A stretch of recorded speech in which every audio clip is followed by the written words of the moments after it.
Un privilegio saludarles una vez más. Gracias a todos los que se conectan sábado a sábado para las reflexiones que solemos hacer de las Escrituras. Quiero animarlos a quienes aún no se suscriben a nuestro canal, que no olviden marcar la campanita para que puedan estar suscritos a nuestro canal. Gracias a los que hacen comentarios, a los que no dejan de compartir estos videos, porque de esa forma logran que se viralice y otras personas puedan escuchar y tener la oportunidad de ser bendecidos por estos mensajes de la Biblia. No olviden que estamos promoviendo nuestro último libro, Ser Mujer No es Pecado. Está en 3 formatos: en formato electrónico, es decir, en ebook. Está en formato pasta blanda y también en formato pasta dura. Lo pueden adquirir a través de amazon.com o alguna de las otras secciones de Amazon en el mundo. Espero que la lectura de ese libro pueda ayudar a comprender un concepto fundamental que he querido compartir: que Dios no crea seres humanos de primera y segunda categoría, que tanto las mujeres como los varones hemos sido llamados para tener un encuentro personal con Él, y que en el plan de Dios nunca ha habido lugar para la discriminación ni para el tratamiento de una persona inferior y otra superior. ¿De qué vamos a hablar hoy día? Hoy vamos a tomar una sección del Evangelio de Juan que es de alguna forma el corazón del mensaje de Jesucristo. Algunos textos que vienen a continuación de esa entrevista que Jesucristo tiene con un fariseo que era Nicodemo, un maestro de la ley, una persona muy educada, y a continuación Jesús expresa estas palabras en Juan capítulo 3. El primer versículo que recuerdo como niño haberme aprendido de memoria es Juan 3:16.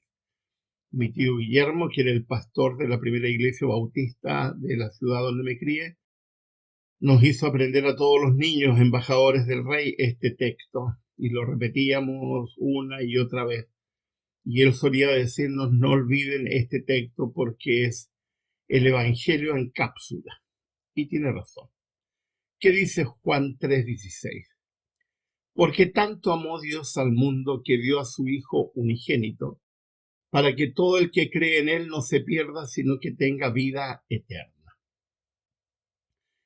Aquí hay un problema de traducción con una palabrita, unigénito. En realidad el original dice único en su género, que es decir, Jesucristo no fue igual a los seres humanos nacidos después del pecado, pero tampoco fue diferente de los seres humanos, porque fue humano.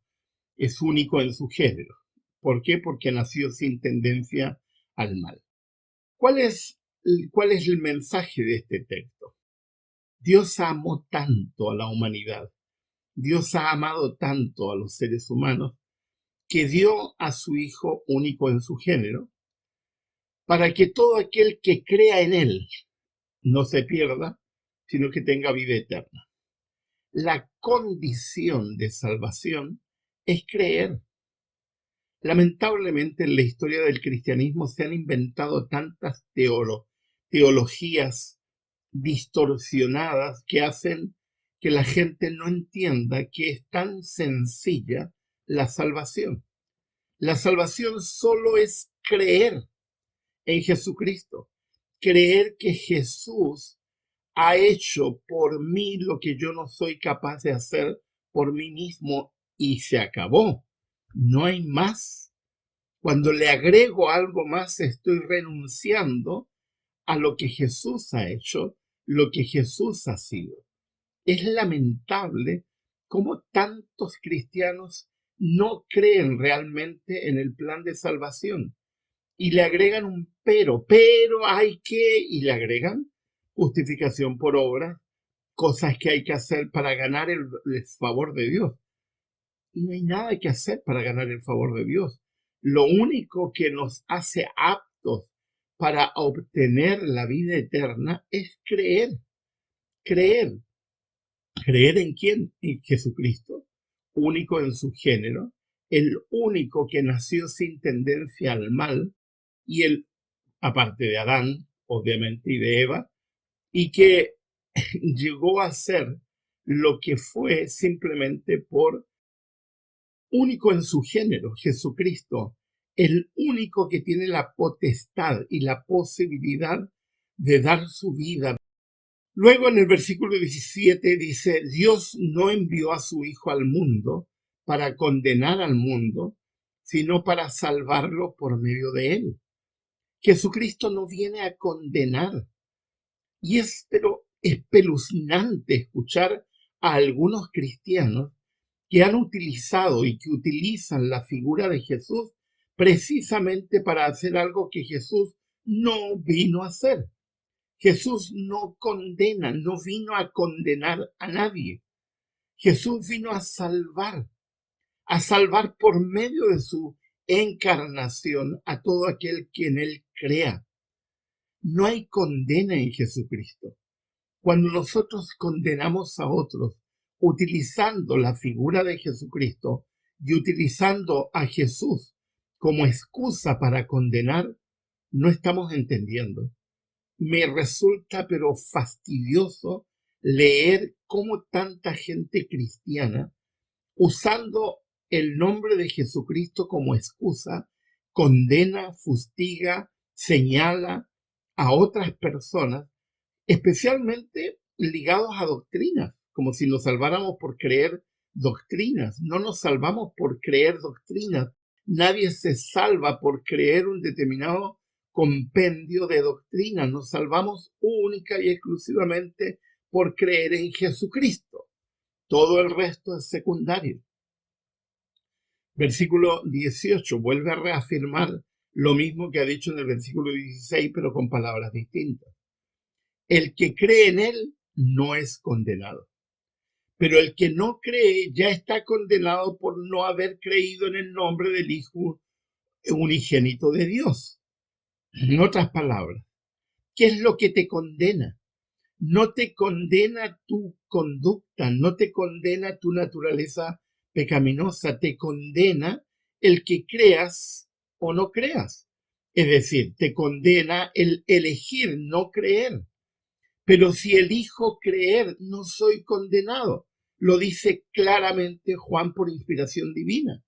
El que cree en él no es condenado, palabra de Jesucristo. El que cree en Jesucristo no es condenado. No hay condena para el que cree en Jesucristo.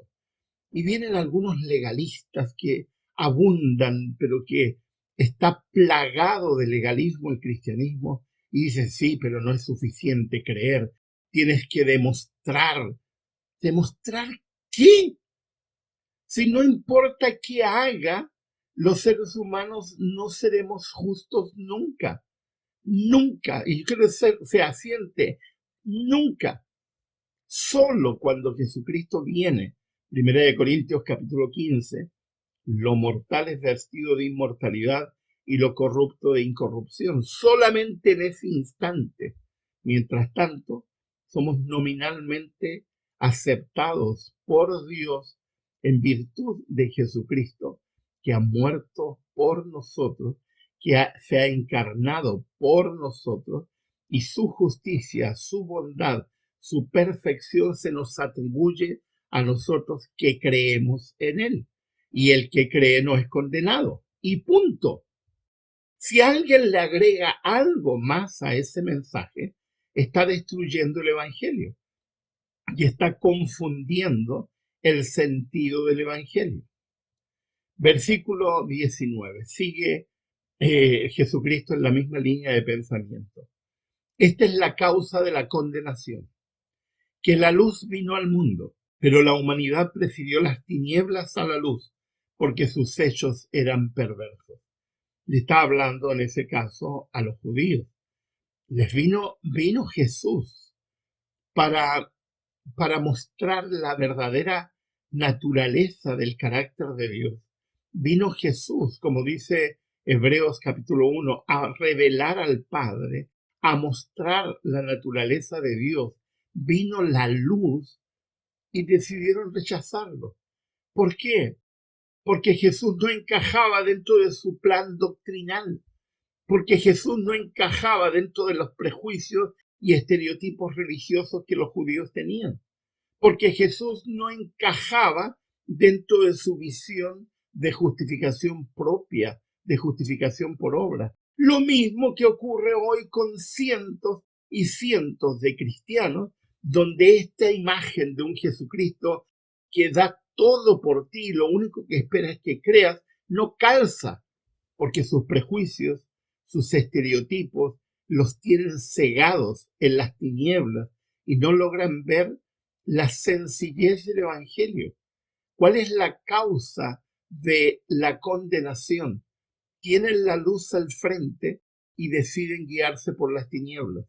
Tienen la luz de comprender que solo con Jesucristo tenemos posibilidad de salvación y deciden no creer en algo tan sencillo como eso. Versículo 20. Pues todo el que hace lo malo aborrece la luz y no se acerca a ella por temor a que sus obras queden al descubierto. Fíjense el mensaje de Jesucristo. Todo el que hace lo malo aborrece la luz. ¿Y por qué? Porque la luz nos descubre, la luz nos muestra tal como somos. Ante la luz que es Jesucristo, nosotros quedamos develados como somos, seres humanos falentes, seres humanos sin esperanza, seres humanos que no tienen salvación en sí mismos, seres humanos cuyas obras, como dice el apóstol Pablo, tienden hacia el mal, seres humanos que no tienen esperanza. Pero en Jesucristo todo cambia, porque tú y yo somos escondidos, como dice el apóstol Pablo en Colosenses, y nosotros no aparecemos, aparece Jesucristo. Y ante la luz que es Jesucristo, todo el resto queda brillante. Y tú y yo somos llamados justos, buenos, santos, no porque tengamos justicia, bondad y santidad, sino porque hemos creído en Jesucristo y la justicia, bondad y santidad de Jesucristo se nos atribuye simplemente porque hemos creído. Es tan sencillo, pero a la vez es tan difícil porque nos negamos por tosudez, por vanidad, por orgullo, a creer que solo necesitamos creer. Y luego viene la transformación, pero nadie se salva por ser transformado. La transformación es efecto, consecuencia de estar en la luz, de estar con Jesucristo, de creer en Él. Pero eso no me salva. Lo que me salva es creer en Jesucristo. Todo el resto es un agregado. El problema es que mucha gente ha invertido y creen y enseñan que solo cuando seamos justos, es decir, cuando nos portemos bien, cuando obedezcamos la ley, cuando lleguemos a hacer lo que Dios espera que hagamos, entonces Dios nos salvará. Eso es una herejía. Eso no es bíblico. La Biblia dice que somos salvos por creer en Jesucristo. Y Jesucristo inicia en nosotros un proceso de santificación, de transformación, de cambio, pero nadie se salva por el cambio, porque si no sería injusto, porque unos cambian más rápido que otros, y porque si empezamos a medir a unos y otros, evidentemente unos estarán en una situación distinta a otros. Por eso que es tan nocivo, tan tóxico, que comparemos a las personas en virtud de sus acciones y que digamos, no, esta persona aún le falta, porque todavía no hace tal cosa. Eso, perdónenme, es tóxico. Eso es una religión enferma. No tenemos que compararnos. Nadie debería compararse con otra persona. ¿Por qué? Porque todos estamos en procesos distintos. Como si tomáramos un grupo de niños recién nacidos y los miráramos a esos niños recién nacidos. Probablemente no van a caminar, probablemente no van a correr, probablemente no hablan, evidentemente son recién nacidos, pero todos son perfectos en su etapa. Pero unos van antes que otros. Pero eso no significa que uno y otro sea mejor, simplemente es distinto. Pero ninguno de nosotros hace aspavientos porque un niño va creciendo de una manera diferente a otro. Simplemente entendemos que los seres humanos son diferentes. Qué, qué, qué, qué absurdo que eso lo entendamos, pero cuando llegamos a la vida cristiana no lo entendemos. Y pretendemos medir a todo el mundo con la misma vara. Y pretendemos que todo el mundo tenga que actuar de la misma forma, porque supuestamente es la forma correcta de actuar. No, no es así. Hay múltiples ejemplos en la Escritura que muestran que Dios no hace ese tipo de medición. Lo único, como dice Juan 3:16, que nos da la seguridad de ser salvos es creer. Creer en Jesucristo, el único en su género. Creer que Él ha hecho lo que tú y yo no somos capaces de hacer. Versículo 21. En cambio, el que practica la verdad se acerca a la luz, para que se vea claramente que ha hecho sus obras en obediencia a Dios. Obediencia no a una ley, obediencia al sentido que presenta el texto bíblico, que es creer. Cuando creo en Jesucristo, mis obras comenzarán a cambiar, mi vida comenzará a cambiar, pero no tengo derecho a juzgar el cambio de nadie, porque todas las personas tienen procesos diferentes, unos van antes, otros van después, etc. Ahora, fíjense, haciendo una síntesis y reafirmando algunos conceptos que es importantísimo establecer.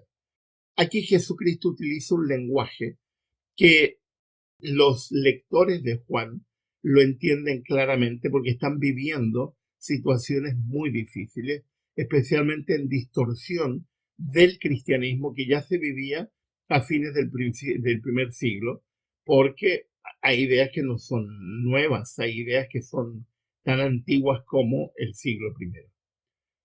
Primero, la única condición, y quiero ser fehaciente en esto, la única condición bíblica de salvación es creer. Creer. No es una cuestión de actuar. No es que te portes bien. Yo he mencionado que tuve un profesor hereje, uno de los tantos que tuve en mi formación, que solía decir, solo cuando seamos justos seremos justificados. Y lo decía con tal convicción de que había un montón de gente que no leía la escritura, que le creía a ese individuo que estaba enceguecido por justificación por obra. No, eso no es bíblico. La Biblia lo que dice es que ninguno de nosotros es bueno. La Biblia dice en Salmo 51 que todos nosotros hemos nacido con tendencia al mal. El apóstol Pablo dice no hay justo ni aún uno, por cuanto todos estamos condenados simplemente porque hemos nacido con naturaleza pecaminosa. Por lo tanto, no hay esperanza en el ser humano de salvación por sí mismo. Si la salvación se pudiera obtener por esfuerzo, por voluntad, entonces ¿para qué necesitamos a Cristo? ¿Para qué necesitamos el Espíritu Santo? No tiene lógica.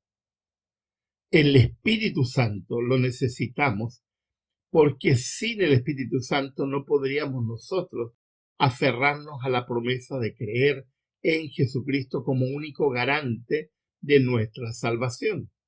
Solo en Jesús tenemos esperanza, no más. El que cree no se pierde, porque el creer nos garantiza que hemos aceptado la justicia, la bondad, la santidad y la perfección de Jesucristo que se nos atribuye a nosotros una vez que creemos en Jesucristo. Alguien me dice, pero es que tú no eres perfecto. No, te equivocas, yo soy perfecto. Pero a la vez no lo soy, como dice el apóstol Pablo en Filipenses. La gran paradoja. Somos perfectos porque Dios nos ve perfectos en virtud de que hemos aceptado a Jesucristo. Pero no somos perfectos, por lo tanto tenemos que seguir en un proceso de cambio porque no lo somos. Entonces somos y no somos. Somos porque hemos sido cubiertos por la santidad, perfección y bondad de Jesucristo, pero no lo somos porque seguimos siendo seres humanos con tendencia al mal hasta que Jesucristo viene. Luego en el versículo 18, nuevamente la reafirmación de Jesucristo. ¿Cuándo no hay condena? Cuando creemos. ¿Quién es condenado? El que no cree. Es decir, la condena de Dios no está vinculado a tu acción. La condena de Dios está vinculado a creer o no creer. Por eso que no hay esperanza para la persona que no cree. Porque si no crees, estás rechazando conscientemente la salvación que Dios te ofrece por medio de Jesucristo. ¿Cuál es la condición para obtener la salvación? Creer. Y si tú eliges creer, entonces se te abren, usando una terminología bíblica, las puertas del cielo y toda la bondad, santidad, justicia y perfección de Jesucristo te es atribuida a ti porque tú has decidido creer en Jesucristo. Ahora, ¿qué ocurre después de creer?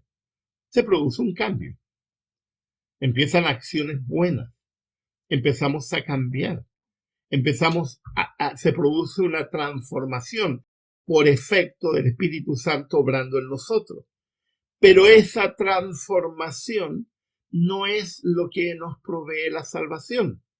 No es que seamos salvos porque somos transformados. Somos transformados porque ya somos salvos.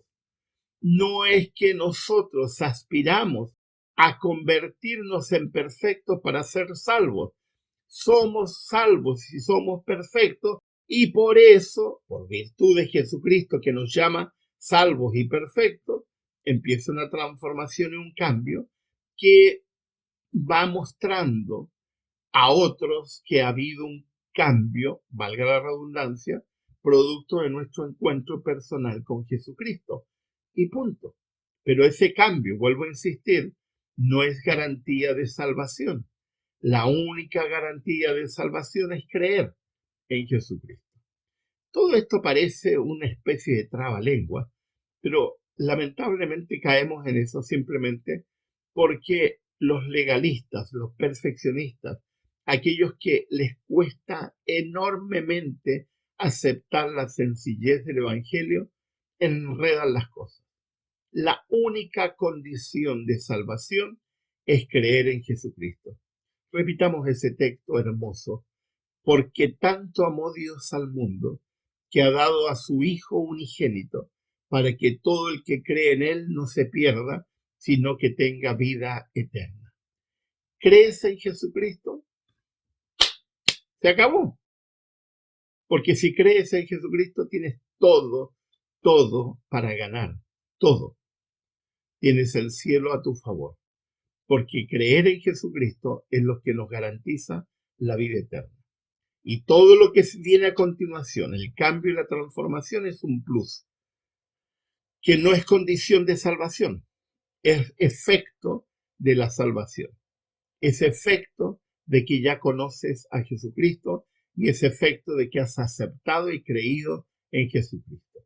Por lo tanto, nadie debería sentirse mal porque están en procesos distintos, porque unos van adelante y otros van después, porque al final todos recibiremos la misma paga, como en esa hermosa parábola que Jesucristo contó alguna vez, de aquel hombre que tenía una viña y que llevó gente a trabajar a diferentes horas del día, y al terminar el día, aunque algunos habían trabajado solo 1 hora y otros habían trabajado toda la jornada, a todos les pagó lo mismo.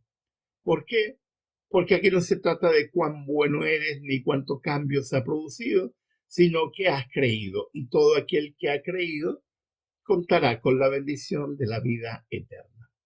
Dejen de luchar con la obediencia, comportarse bien. Dejen de luchar con eso. Y con lo que tenemos que luchar es con permanecer en Cristo, creer en Cristo, y todo el resto vendrá por añadidura, vendrá como efecto. Y Dios hará una transformación, un cambio en nosotros que ni siquiera nos vamos a dar cuenta, como en Mateo 25, cuando Jesús separa a cabritas y cabritos de las ovejas. Las ovejas no están plenamente conscientes de lo que han hecho, porque el cambio es tan importante, pero es tan inconsciente, que no estamos preocupados del cambio y de lo que está produciéndose en nosotros por efecto de creer. Repito finalmente, ¿cuál es la condición para ser salvo? Creer, creer. Así que te invito a creer, creer en Jesucristo, creer en su bondad, creer en su perfección, creer en su justicia y entender que cuando crees en Jesucristo, la bondad, la justicia y la perfección de Jesucristo se te atribuye a ti. Y Dios te mira a ti como santo, justo, bueno, perfecto, en virtud de la santidad, justicia y perfección de Jesucristo. Y se acabó. A eso le llamamos justificación por la fe.